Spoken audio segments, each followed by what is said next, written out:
They were designed to be the best.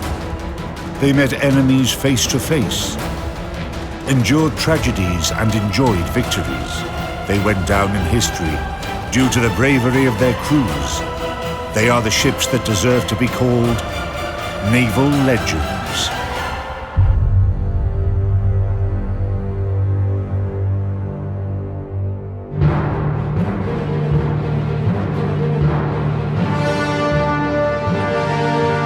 In this episode, Living Heroes of Tsushima.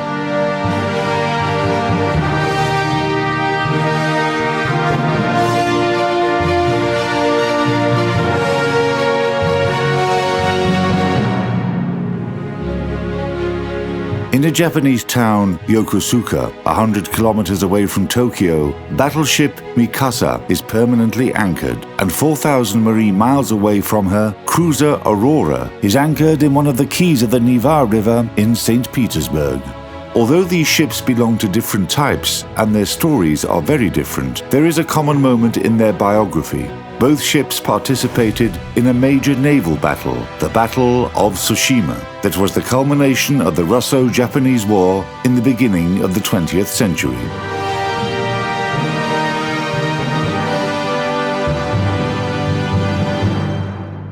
In 1895, Japan defeated China and occupied the Liaodong Peninsula, where a warm-water seaport, Port Arthur, was located. The port was very important for the Russian Empire. Together with European states, Russia used military and political pressure to make Japan renounce that peninsula, and later signed a contract of lease for that territory with China for 25 years. Using the opportunity of the Heihachiro movement, also known as the Boxer Rebellion, Russia expanded into Manchuria and Korea. The Japanese were very worried by the expansion policy and decided to start preparations to reinforce their fleet. Within 7 years, the Japanese fleet was reinforced by 4 new cruisers and 4 battleships. Battleship Mikasa, built in British dockyards, became the most powerful new ship of the Land of the Rising Sun.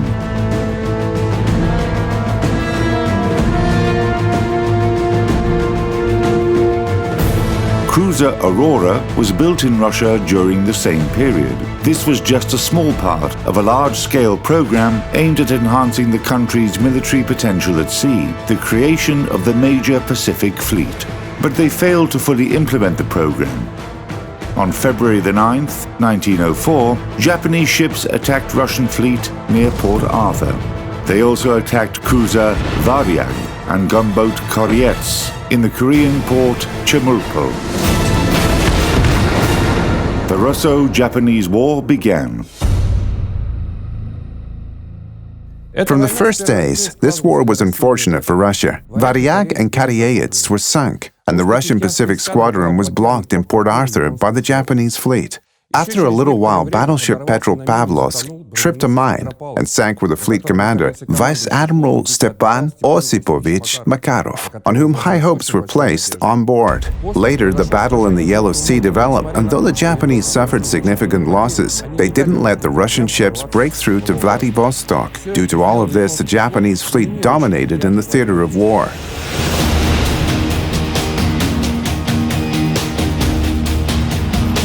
In April 1904, Russia started the formation of the 2nd Pacific Squadron. For the first time in the history of the world fleets, a menacing unit of over 30 warships of different classes and age set off on a prolonged trip. From Libau, now Liepaja, to Port Arthur, round Africa, and crossing the Indian Ocean. Overall, about 20,000 miles were covered. This is almost the length of the equator. The conditions were very severe as we didn't have any naval bases. And we didn't have allies to help us throughout the voyage.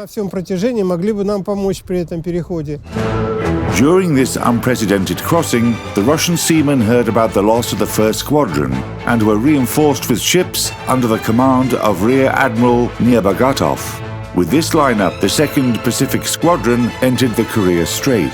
Its commander, Vice Admiral Rozhestvensky, decided to take a shortcut to break through to Vladivostok. Zinovy Petrovich Rozhestvensky родился в 1848 году. Zinovy Petrovich Rozhestvensky was born in 1848. He had experience commanding a number of Russian ships. He knew naval diplomacy perfectly well. He was the right person in the right place. Для того, чтобы оценить роль его, To understand his role, you need to know a lot. много знать и почувствовать себя в то And время experience the bridge of a headquarter ship in that moment.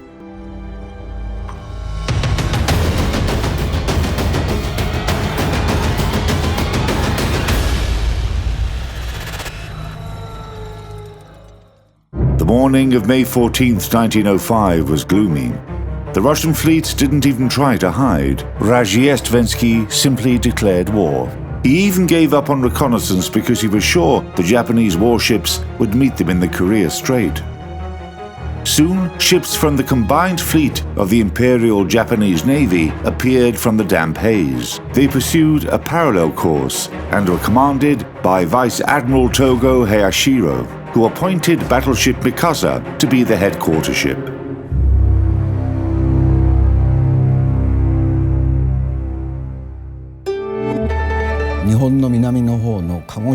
Togo Heihachiro was born into a samurai family of Kagoshima. When he was 18 years old, he participated in the Anglo-Satsuma War as one of the samurai.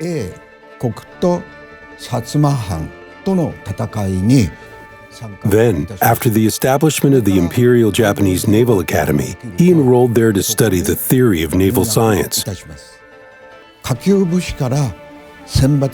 Selected from the lower samurai class, Togo quickly progressed in life and managed to attain a high rank whilst fighting several battles. He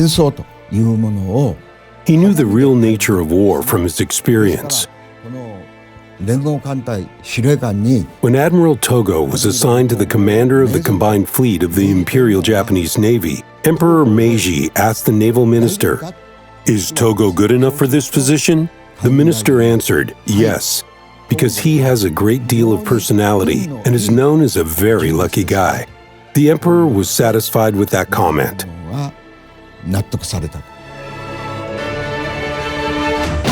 Overall composition of the participants' forces before the Battle of Tsushima. The 2nd Pacific Squadron of the Russian Empire.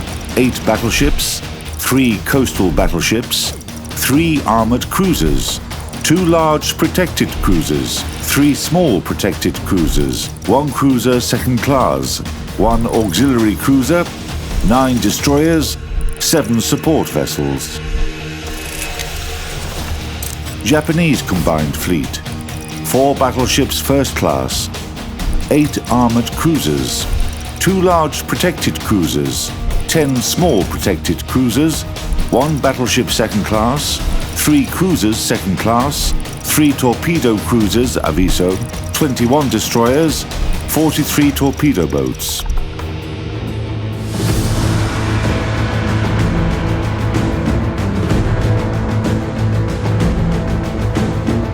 Gradually, the Japanese fleet started approaching the Russian squadron. Admiral Togo took a risk straight away, preparing to envelop the head of the adversary ship column with a circular maneuver. At the same time, Russian battleships opened preliminary fire. The Battle of Tsushima began at 1349.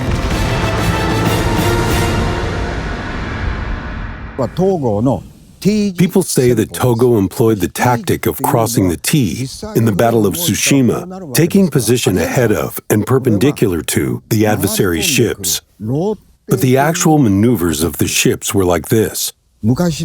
Togo's real tactics was more of a rotating attack, which was similar to the classical Kuruma Gakari formation of Uesugi Kenshin in the medieval Japan.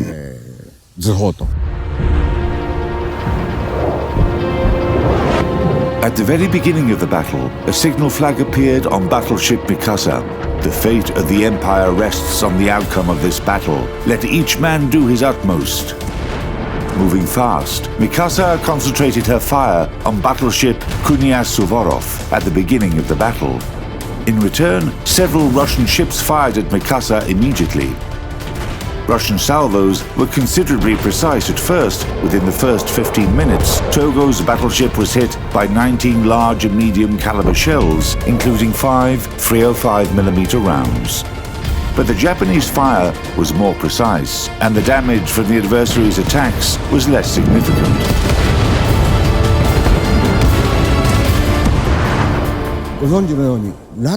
During the battle, luck was on Togo's side. Most shells of the enemy fleet hit Mikasa amongst the Japanese ships during what became known as the Battle of Tsushima. Admiral Togo, standing on the bridge near the compass of the headquarters ship, survived. Meanwhile, Rozhestvensky was observing the battle from the conning tower of his ship. A shell flew into his compartment and exploded, badly wounding the Vice Admiral's head.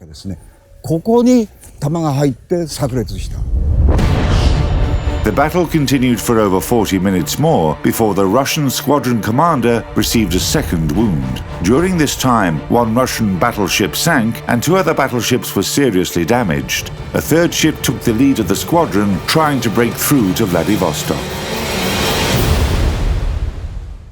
Admiral Togo maneuvered to change the engaged side. His Division 1 turned en masse, taking a course away from their adversary, and thereupon turned around to open fire on the Russian ships from the left side. As a result of this maneuver, the firepower of the Japanese ships became as powerful as it was at the beginning of the battle.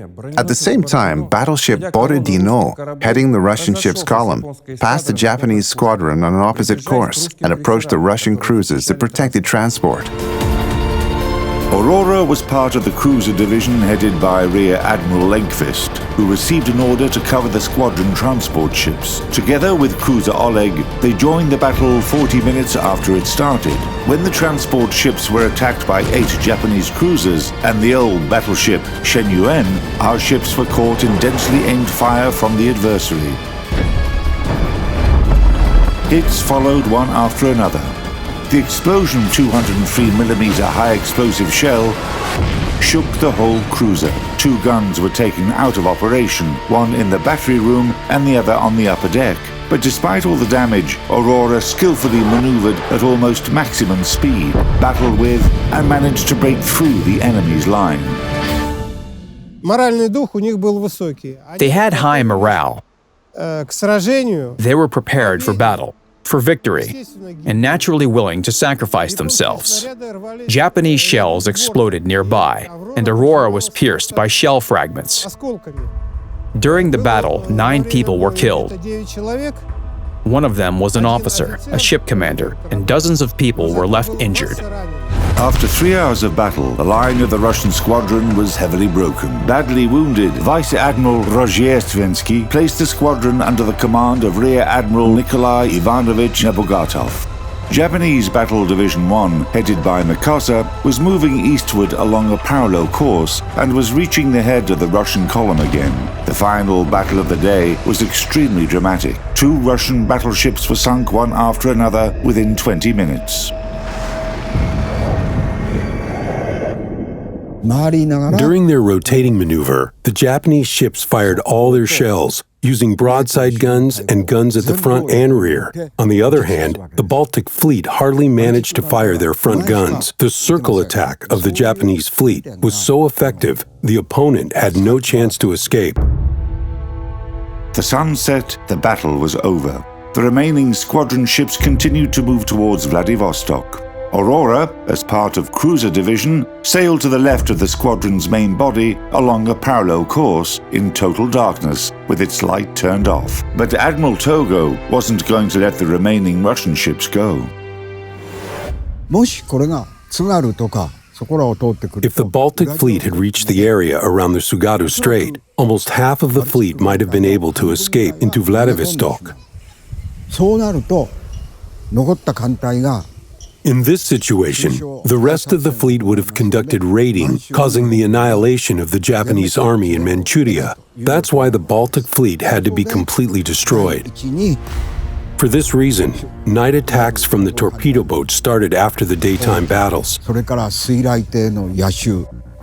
Using these tactics and the power of the Mikasa, Japan managed to defeat Russia. On the following day, with the remaining ships shot down, all hulls breached, and surrounded by the enemy's fleet, Rear Admiral Nebugatov surrendered to Vice Admiral Togo. Only 4 cruisers and 3 torpedo boats managed to escape the Tsushima trap. Aurora was one of them. Countering torpedo boat attacks, escaping 17 enemy torpedoes, the cruiser avoided being captured and sunk.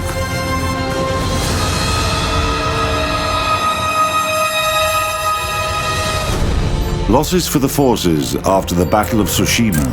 The 2nd Pacific Squadron of the Russian Empire. 19 ships sank in the battle. 2 ships were blown up by their own crew.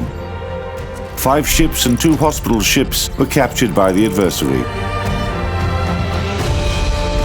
Captured: 3 cruisers, 1 destroyer, 2 auxiliary vessels, broke through to Vladivostok, 1 cruiser 2nd class, Aviso, 2 destroyers. Out of 14,334 Russian seamen and officers, 5,015 were dead, 803 were injured, and 6,106 were captured. Japanese combined fleet: 3 torpedo boats sank, 699 men were killed and injured. After the Battle of Tsushima, the Russian fleet practically ceased to exist in the Pacific, and soon a treaty of peace was signed that was obviously unfavorable for the Russian Empire. Since that time, 110 years have passed, and there are only 2 ships left that participated in that dramatic battle, a Japanese and a Russian one.